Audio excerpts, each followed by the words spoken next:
Hey, good day to you. This is Todd. I am a regular dude walking in the Word. We are, what day is it today? Oh, that's right. It's Sunday. You know what that means? That means we're looking at the book of Psalms. Today we are looking at Psalm 54, and we call it Sunday in Psalms. Last week, or not, like 2 weeks ago, we talked about how these Psalms have a story behind them.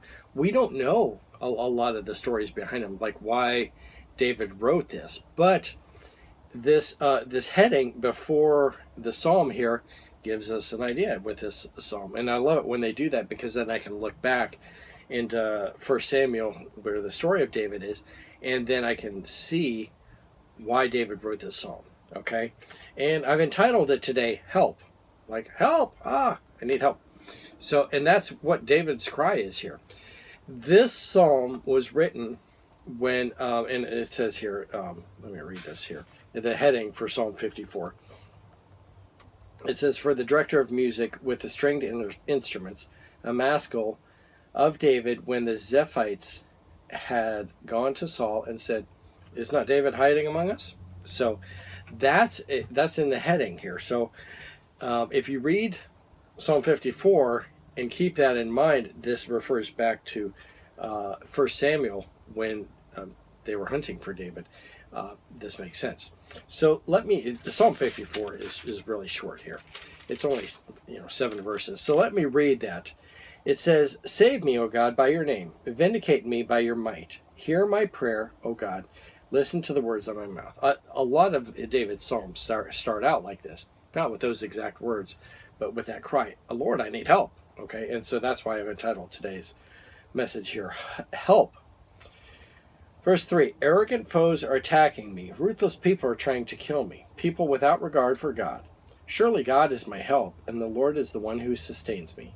Let evil recoil on those who slander me. In your faithfulness, destroy them. I will sacrifice a freewill offering to you. I will praise your name, Lord, for it is good. You have delivered me from all my troubles, and my eyes have looked in triumph on your foes. Okay? So kind of, you might say a typical psalm where David is crying out to God, and then he says, God, you're going to rescue me. I'm putting my trust in you. So let's go now back to 1 Samuel 23, and I'm going to read verses 14 to 19. And that gives the backstory of this psalm here. So this is 1 Samuel verses 23, chapter 23, and I'm going to read verses 14 to 29. All right? It says this, David stayed in the wilderness strongholds and in the hills of the desert of Ziph. That's where the Ziphites are. Day after day, Saul searched for him, but God did not give David into his hands. Okay? This is David. Keep in mind here, David is on the run from Saul. Saul has been chasing him down, and 2 weeks ago, we talked about how David was fleeing, and when he was fleeing, he stopped at the priest of Nob, if I remember right, and the priest gave him the sword of Goliath, and then and some bread, and he took off and ran. And then there was a guy there that betrayed David, really. All right, and so we talked about that, and so David has been on the run from that point, before that point, all the way through now. He's still on the run here. Verse 15, while David was in Horesh, in the desert of Ziph, he learned that Saul had come out to take his life. And Saul's son Jonathan went to David at Horesh and helped him find strength in God. Don't be afraid, he said. My father Saul will not lay a hand on you. You will be king over Israel, and I will be second to you. Even my father Saul knows this. The two of them made a covenant before the Lord. Then Jonathan went home, but David remained in Horesh.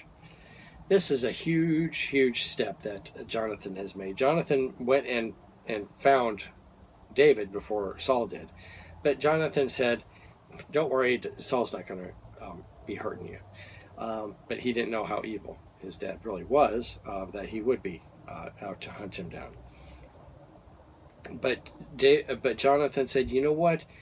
You're going to be the next king, and my dad knows it, and then I will serve under you. Now, this is a tremendous thing that Jonathan says, because rightfully he should be the next king. But instead he's saying, oh, you, my friend David, you're going to be the next king, and I'll assist you. I'll be your assistant. I'll be under you. Huge statement there. Let's read on with verse 19. Verse 19 says, the Ziphites went up to Saul at the Gibeah and said, is not David hiding among us in the strongholds at Horish, on the hill of Hiklah, south of Jeshimon?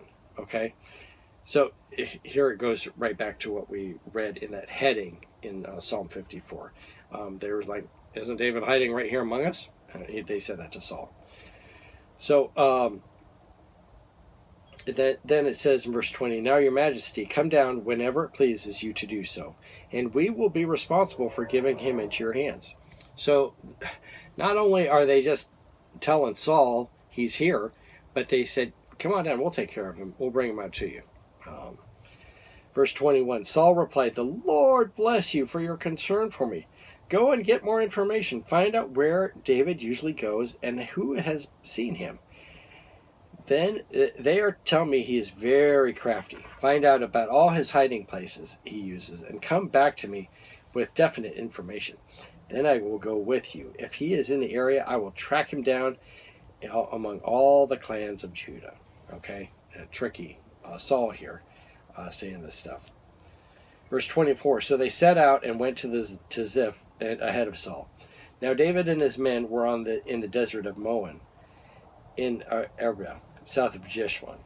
Saul and his men began to search, and when David was told about it, he went down to the rock and stayed in the desert of Moan.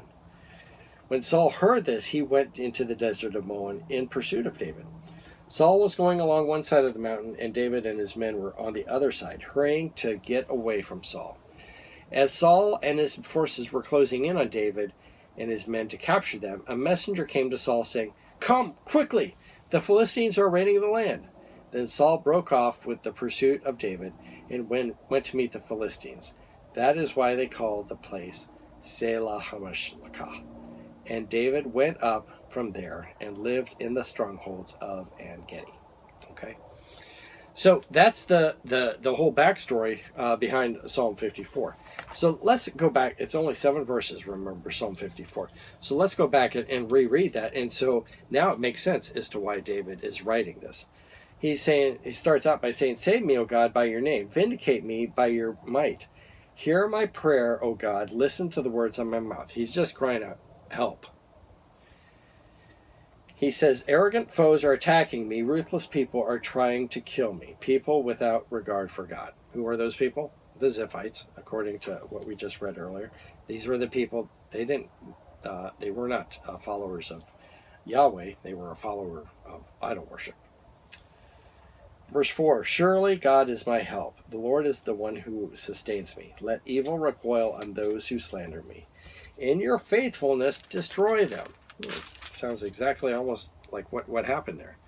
I will sacrifice a freewill offering to you. I will praise your name, Lord, for it is good. You have delivered me from all my trouble, and my eyes have looked in triumph on your foes. Okay, so David is saying this, and what happened then was Saul was called away, and when he was called away, because the Philistines were attacking, he left. And this is what David his prayer was here in Psalm, that they would go away and he would be saved.